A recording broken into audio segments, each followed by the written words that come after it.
Hey, we have a New Testament reading today. We're looking at Matthew chapter 8 and a few verses out of Matthew chapter 9 as well.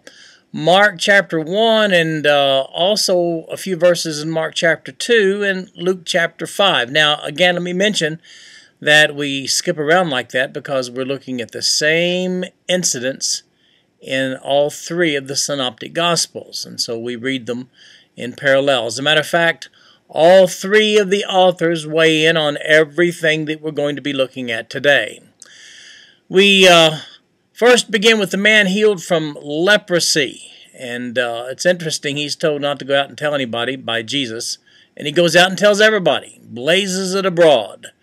And then we come to the man who was lowered down through the roof. A favorite child story. Love to tell that one in Sunday school. The controversial thing that happened there was the fact that Jesus says that thy sins be forgiven thee. And that really upsets the Jewish leaders. They considered that blasphemous, that Jesus would be one who would consider himself an authority to forgive sin. And that becomes a big issue here. And then we have the calling of Matthew. He was a tax collector. King James calls it publican. A tax collector was a much despised trade, a profession. The Jews hated those tax collectors, and you can read my notes and see exactly why that was.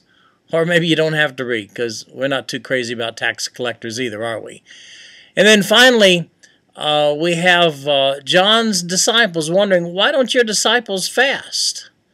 And so read about fasting. That may be an eye-opener to you if you've wondered whether New Testament Christians should ever involve themselves in fasting. And so that's what we're reading today, and we'll see you tomorrow as we continue through the book of Genesis. Have a nice day.